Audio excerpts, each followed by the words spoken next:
The officer looked back and forth, coming to grips with the fact that he had imagined it all. Perhaps an ecstasy flashback. The illusion was holding. I looked into his mind and found the memory somewhere drifting through a synapse. I didn't know quite the mechanism, but I pulled it, and the memory became remembered as a dream. A chemical shift to which I was distinctly attuned. Other chemicals in his mind began swirling about. His pupils dilated, and he released a cascade of serotonin. A familiar feeling. It felt like MDMA, but stronger. Much, much stronger.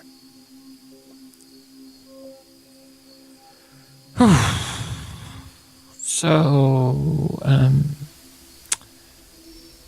okay. Well, maybe, hey, you were telling me about this, remember? Maybe, yeah, you should talk to your son or something. Just be chill about it, you know? I said, I always talk like this when I'm lying, I feel like. I act like such a stereotypical wandering hippie when I need to bullshit my way around the police. I don't remember telling you about that, he said, nauseous. He chuckled, before letting his laughter give way to a flood of cackling.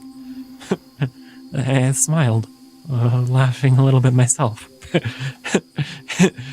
It felt kind of weird to laugh. It was relaxing, but it was a little bit strange. I couldn't resist his from his mind. I felt a strong empathy lurch out towards me, and magnify my own. I keeled over, completely overcome. Our consciousness had become inextricably linked to one another. What was this? It was not laughter at anything in particular, but instead it was the release of attention. I felt myself so overshadowed by the heaviness of reading minds that I'd hardly taken a step back to enjoy the beauty that was all around me, or even laugh at how ridiculous everything was. Night shifted today, and I was in a meadow at the edge of the forest where everything breathed and sang. Birds soared through the air with spectacular plumes of rainbow colors. Pulsing trees and grass swirled in crop circle patterns.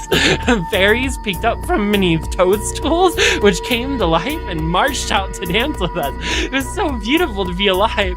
And here, in this forest, I was splendid. A magical world that I now lived in, and I didn't need to do anything, to be anything. I was floating along. I stared, and I could see the moon shining in a perfect yellow sky, with hulking creatures made of porcelain gears and spindly frames hovering above, calmly absorbing the sunlight. I held up my arms, and I let the breeze waft over me and wash me clean. It's so wonderful. My son, I tell you, he was smoking some crap weed too. The cop cackled. That's the shitty part of it, I tell you. He's risking going to jail, and he's smoking shit weed. Oh my god. I mean, don't they talk about that in Dare Man? Like, you know, how to find good weed? Yeah. And then they tell you not to smoke it because it'll make you too cool.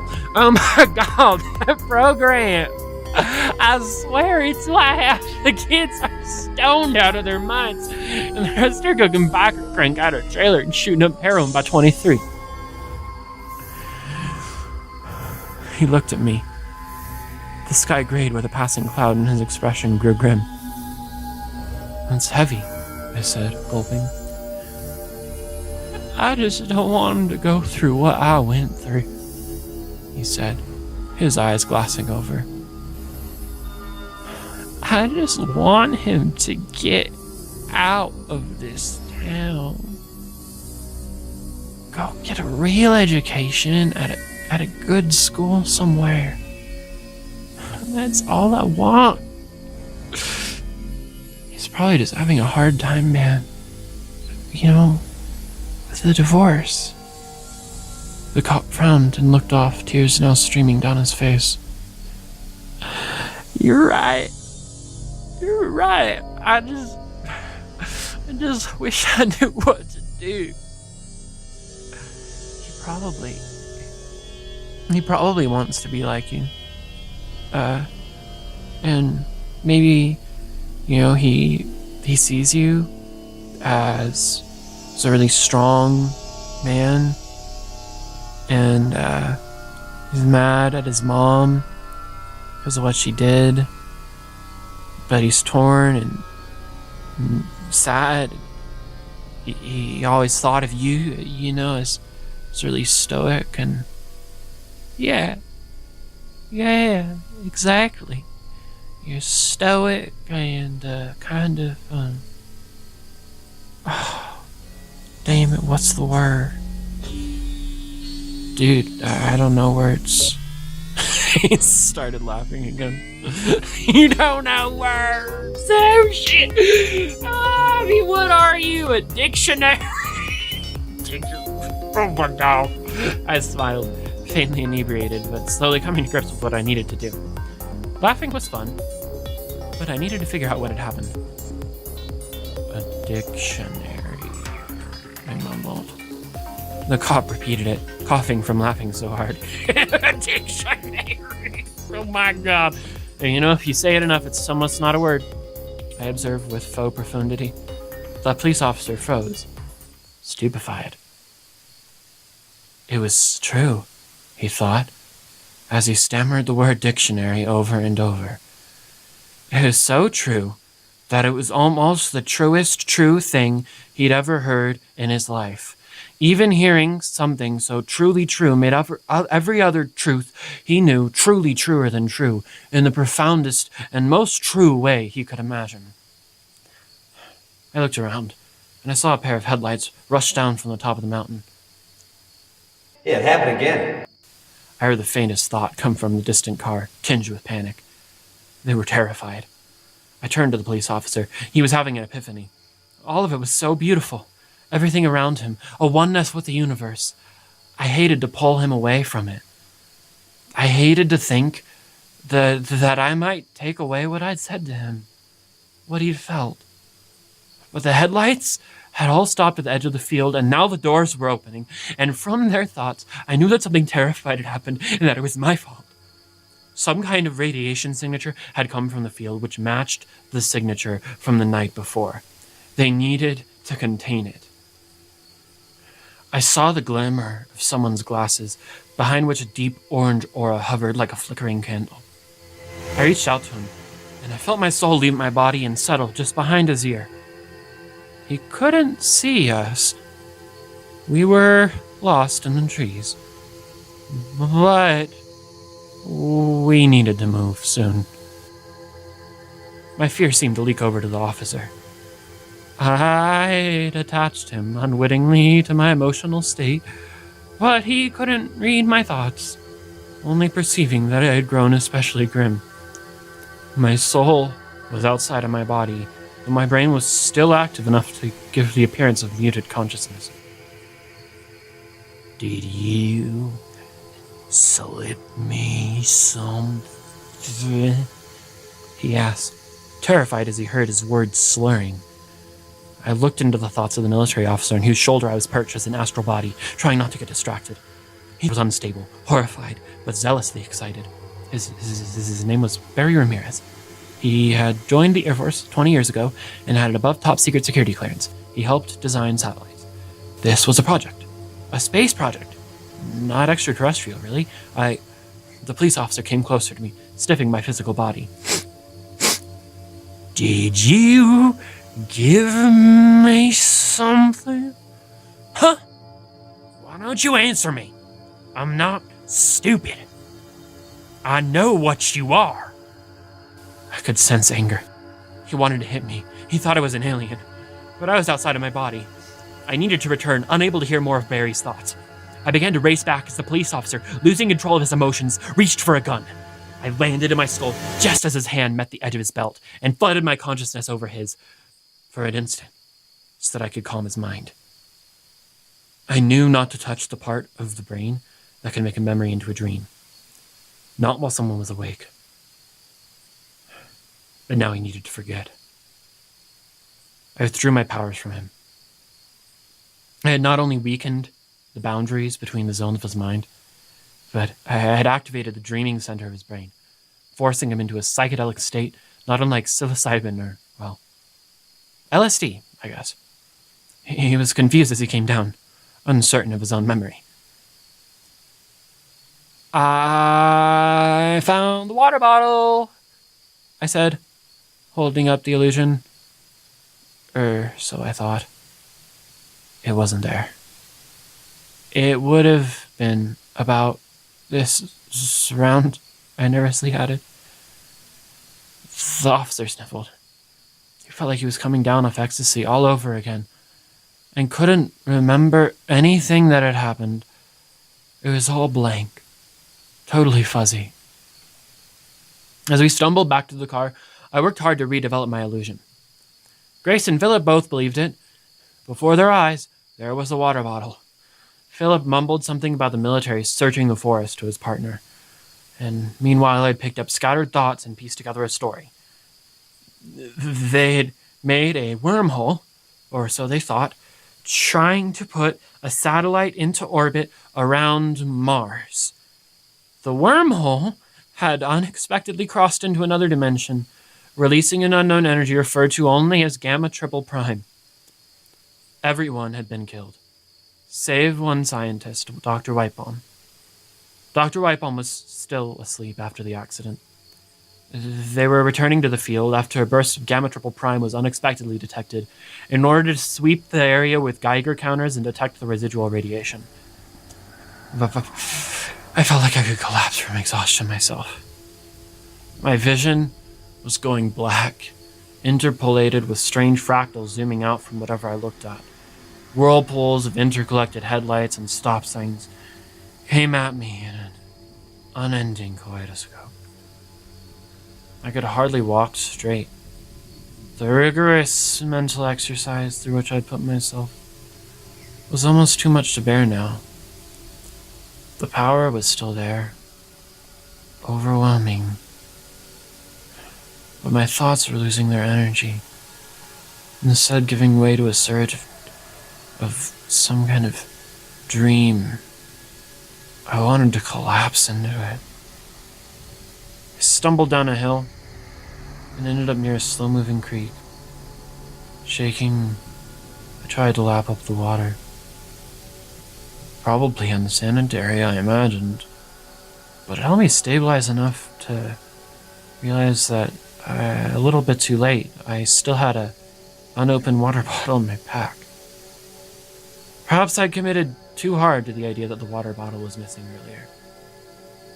I climbed back up to the road and I followed it, unsure of where I was going, half sleeping intermittently and keeping myself on path through intuition. I found eventually a little thicket guarded by a small bit of barbed wire marking the edge of a ranch. No one was around. I quietly set down my bag and I pulled out the blue topaz crystal.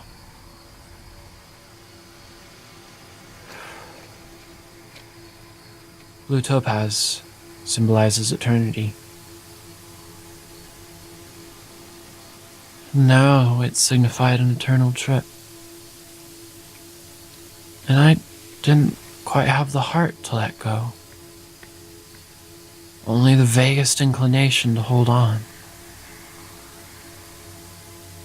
So it dangled before me back and forth, swinging with the kinesis of my indecision. The tracers forming its path filled my eyes, and swiftly I became lost in a haze of visual echoes. symphonic colors which hummed in a drone about my head. Sleep seemed so inviting. I wanted to dream about normal life, real perceptions, what it felt like to watch a car drive by without seeing tracers, or to walk through the forest without it breathing. I missed it already. I wanted to throw the topaz in the river, but I knew that maybe, just maybe, I could do someone some good. I fell asleep with it clutched in my hand.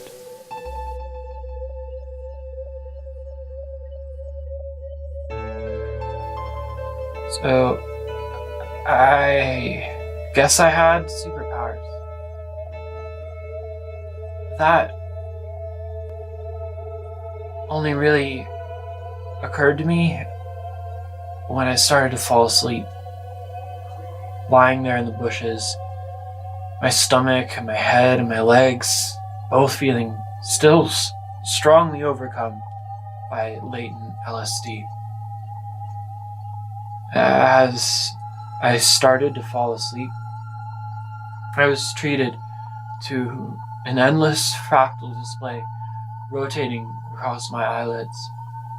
I fell deeper and deeper into the center of it until it bent around me like a tunnel, and I began to plummet towards it at the speed of light.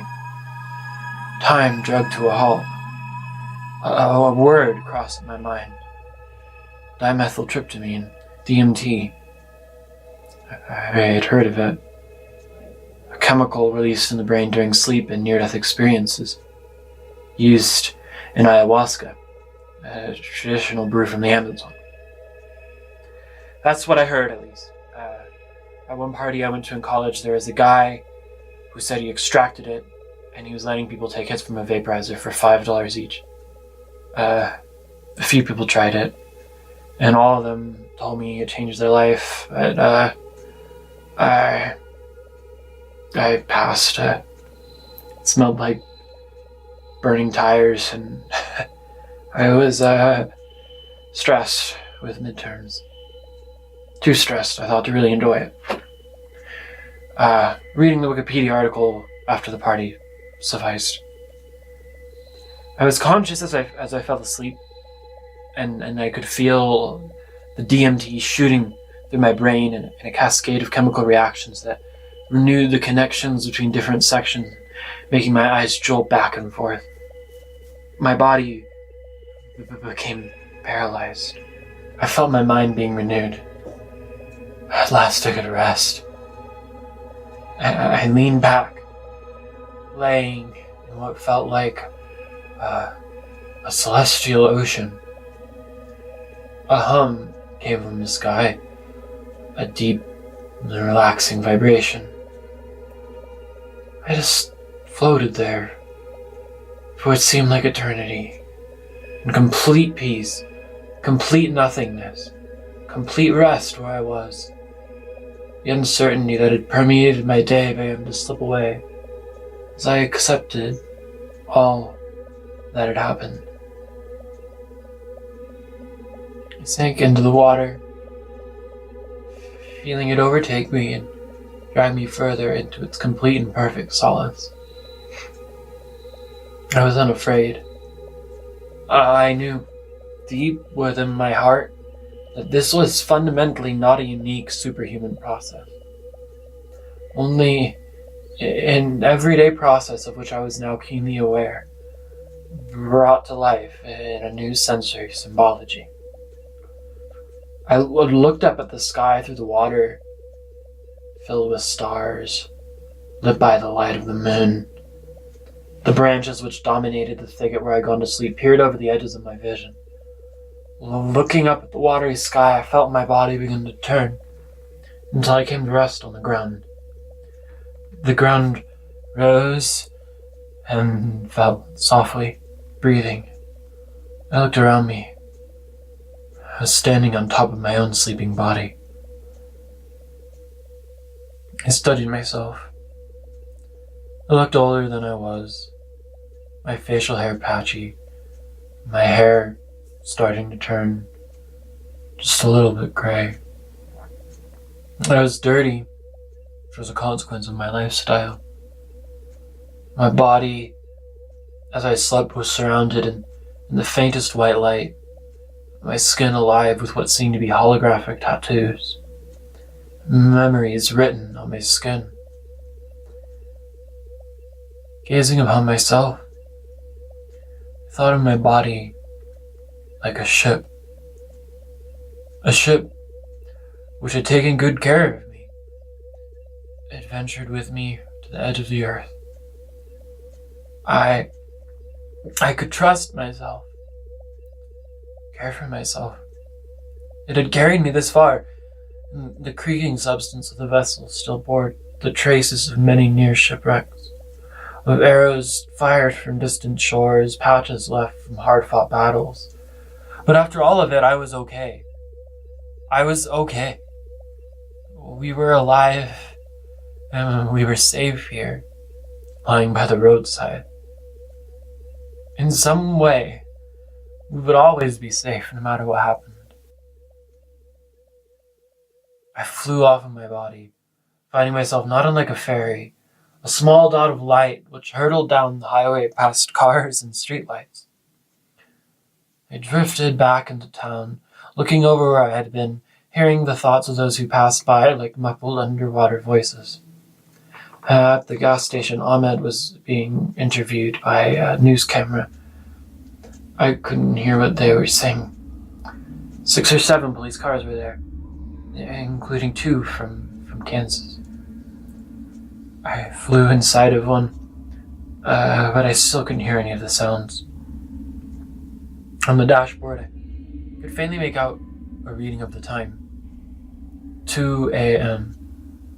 With the voices, I couldn't make sense out of them. I could only surmise that, say, 5 hours or so had passed since I left. Maybe more. I flew out, catching a glimpse of Calloway, who stared up at my astral body with awe. I came back to him, and he pointed upwards, his hand shaking. The police looked back and forth, unable to see. I hushed him. His consciousness reached out to me, and I found myself coming closer, able to hear his voice. I told them everything. He said, I need to get better. Good job. Thank you for doing that for me. I needed that. I needed... Of course. I drifted away from him and soared over the Walmart. I could see Megan just getting off of work. She looked irritated, her eyes bloodshot and exhausted. In the light, I could see her a lot more clearly. I remembered thinking, she was the nicest person. She's the nicest person I'd met in the entire town. I settled into her car, and I sat on the dashboard. I wondered if what I was doing, sitting there, watching her, was wrong. But I wanted to talk to her. If I could find a way. The tables did turn in my dreams. I could watch. I could receive. But I could not hear thoughts. Not as anything more than a muffled voice. Calloway reached out to me. I suppose he could see me since I'd been inside of his head. There was still a part of me with him, or a part of him with me. But not Megan. I guess I needed to be invited while I was still asleep. Megan leaned down, trying to stay out of anyone's line of sight, and she fished a pipe from underneath her seat, and then followed by a small plastic bag filled with marijuana.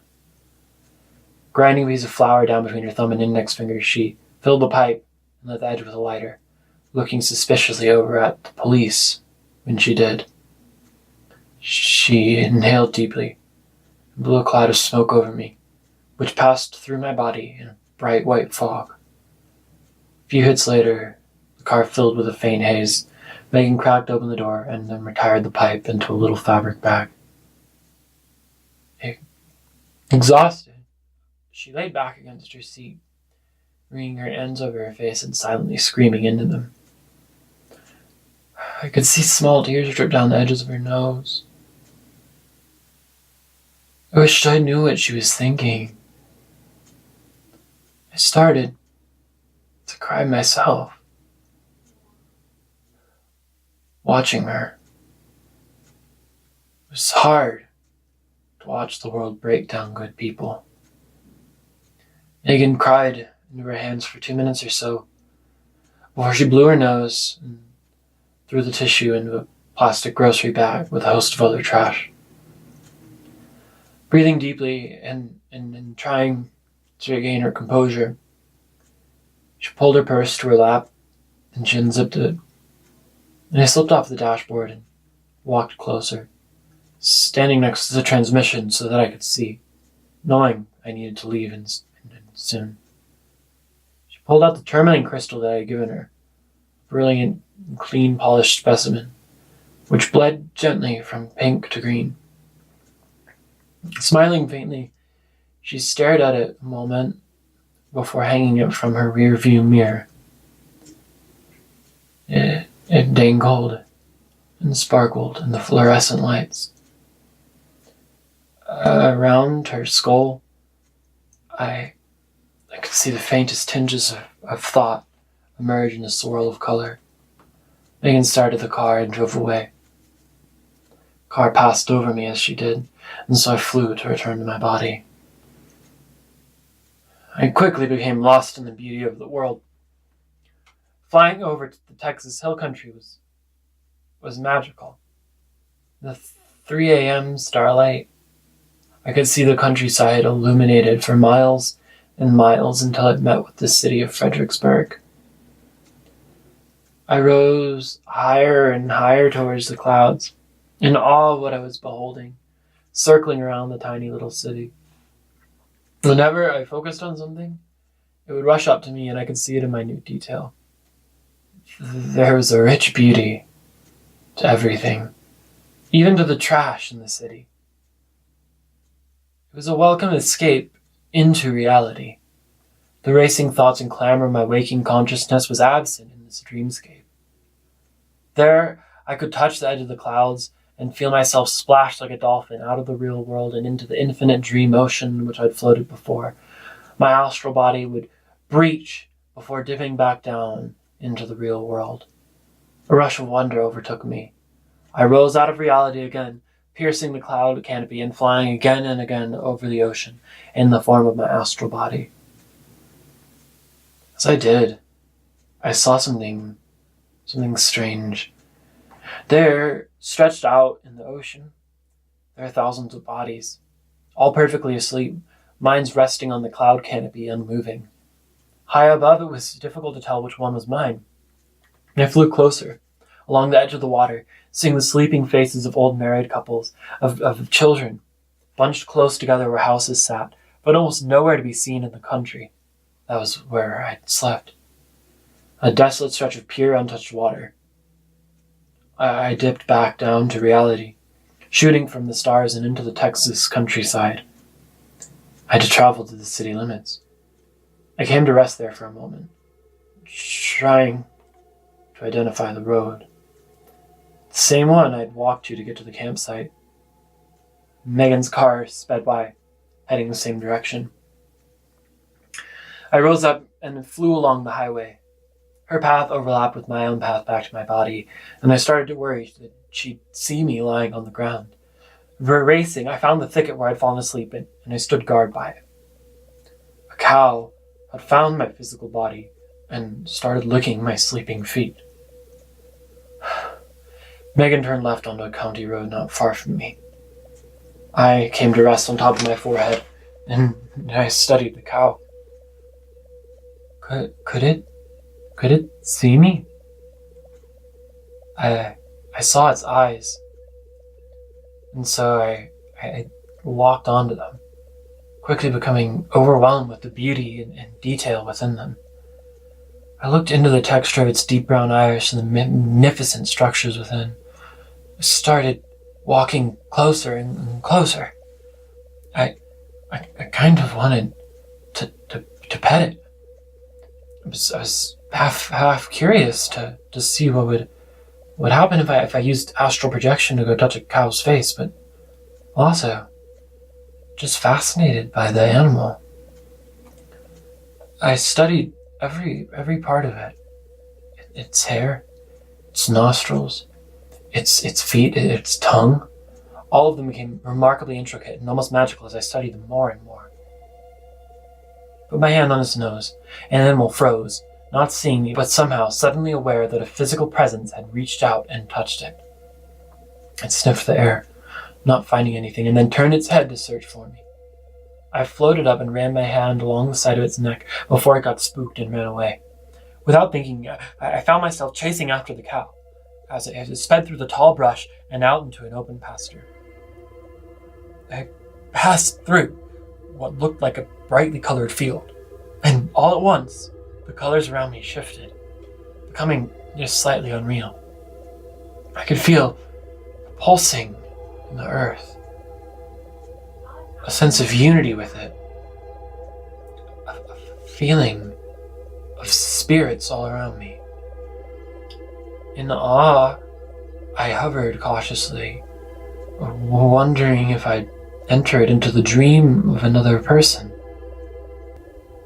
All right. Thank you so much for tuning in to this episode of Rivers of the Mind. I played the part of John, and Jareth Spira played the part of Arthur Calloway. The part of Megan is normally played by Kyla Valenti, but she did not actually say any lines in this episode. And other than that, let me think. Jareth also played the distant voice in the field. So there you have it. I hope that you enjoyed this episode. Please tune in next week. If you enjoyed this show, please consider going on to patreon.com/TimmyVilgiati and supporting us just by pledging even just $1 to support the show. It's patreon.com/TimmyVilgiate. It's V as in Victor, ILGIATE. Thank you so much. We hope you tune in next week.